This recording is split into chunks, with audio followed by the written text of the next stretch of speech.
All right, welcome back to Anatomy and Physiology, day 77. We're going to continue on with the digestive system. So, to this part, we're going to look at the organs of the alimentary canal. You can see on the figure, they're the ones that are kind of in white behind it. So, starting at the mouth and kind of going on down here. So, we list them in order: mouth, pharynx, esophagus, stomach, small intestine, large intestine, and anus. So, we'll continue all the way through there. So again, so just kind of some definitions to it. So the mouth of the oral cavity, it's a mucous membrane lined cavity. That's our mouth there. The lips are labia. They protect the anterior opening, so we don't have not losing water out of our mouth there all the time. Cheeks form the walls of the oral cavity. At the top, we have something called the hard palate.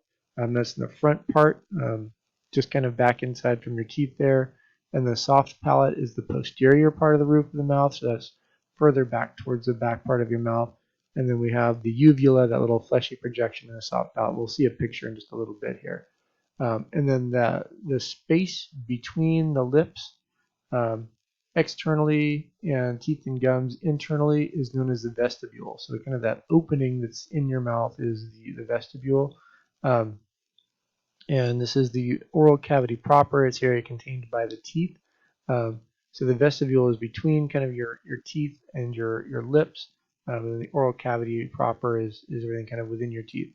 Vestibule is an architectural term. It kind of means the opening space before you get into the main part of a building, sort of thing. Tongue, it's attached to the back at our hyoid bone and something called the styloid process, part of the skull. And then the lingual frenulum on the floor of the mouth, that's the little kind of middle part of your tongue, kind of on the bottom. Some people, when they're born, that's actually really, really short. They actually, the doctors have to go in and cut that. That allows the baby to move its tongue around more. And then we have our tonsils, which are part of our immune system. So we have something called the palatine tonsils and the lingual tonsils, and you can kind of see where they are. So looking kind of at our image.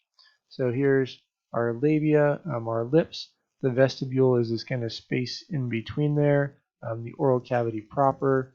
The hard palate in the front. The soft palate in the back. The uvula, again, is that little dangly bit. The tongue, so that kind of comes back down. Here's that lingual frenulum, which is kind of this middle part of the tongue, kind of through there. The tongue kind of comes back down. You can see where it connects to like the hyoid bone, and then the styloid process, which I don't see on there. But then again, you got those different types of tonsils, the palatine tonsils and lingual tonsils in there. And then that kind of goes back down into the pharynx, from the nasopharynx passage to the oropharynx passage, going on down into the esophagus or the trachea. But we're talking about the esophagus because we're digesting today. All right, so here's kind of looking at it from the front.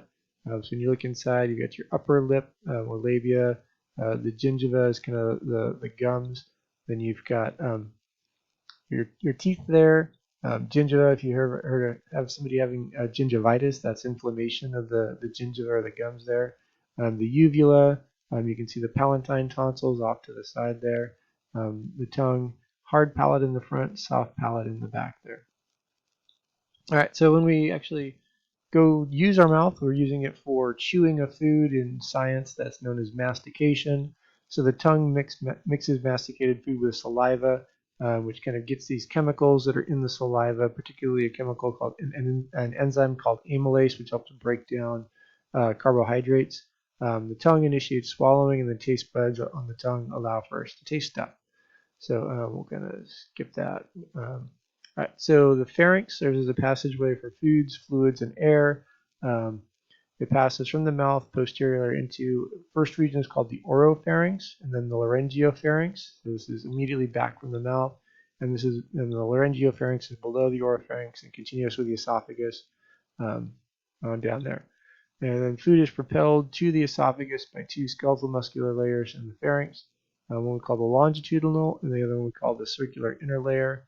In alternate contractions, peristalsis propel the food forward. All right. Again, you can kind of see the oropharynx, laryngopharynx. This is where food would kind of work its way back down that way. And then the esophagus is where we begin peristalsis.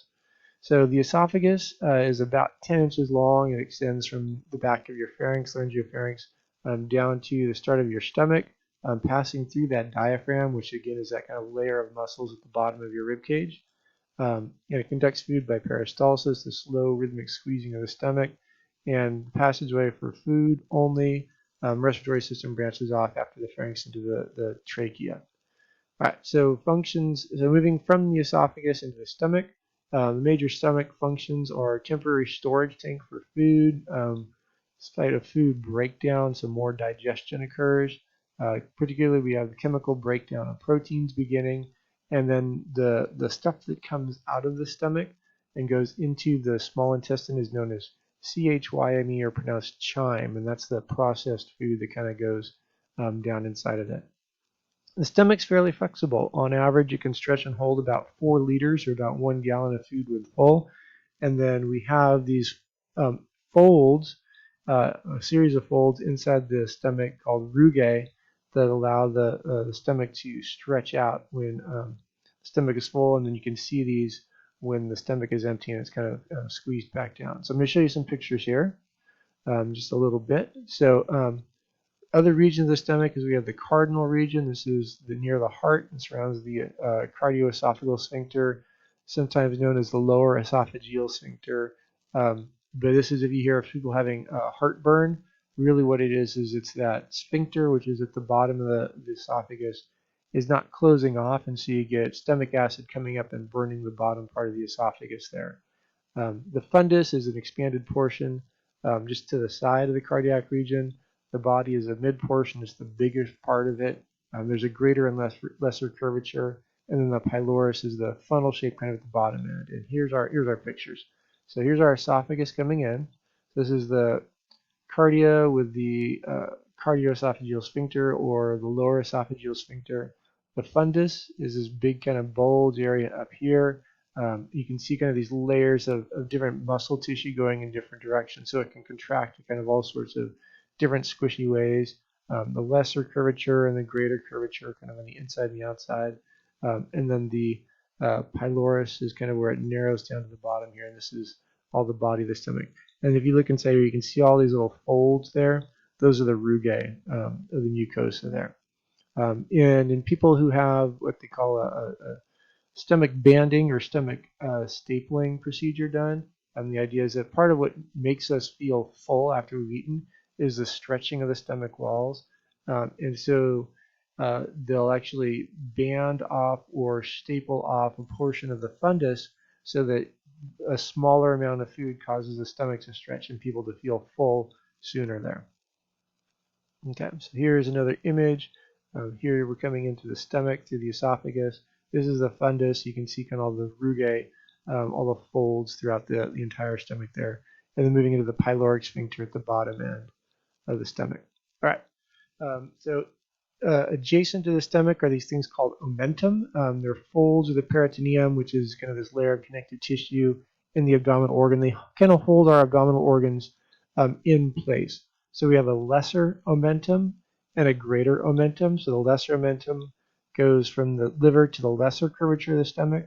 The greater omentum covers the abdominal organs. It has a decent amount of fat tissue associated with it, so that insulates the intestines, keeps them warm, cushions, protects abdominal organs, and so on. We'll look at those in just the pictures here. Yeah. So here's the lesser omentum. So the stomach or the liver would be kind of up over here. Here's the lesser omentum over here. Here's the greater omentum down this direction. So we move on. So again, here you can see liver. This is the stomach right through here. And then this is all greater omentum, is all of this kind of connective tissue, kind of holding everything in place on there. Okay. Another view kind of from the side.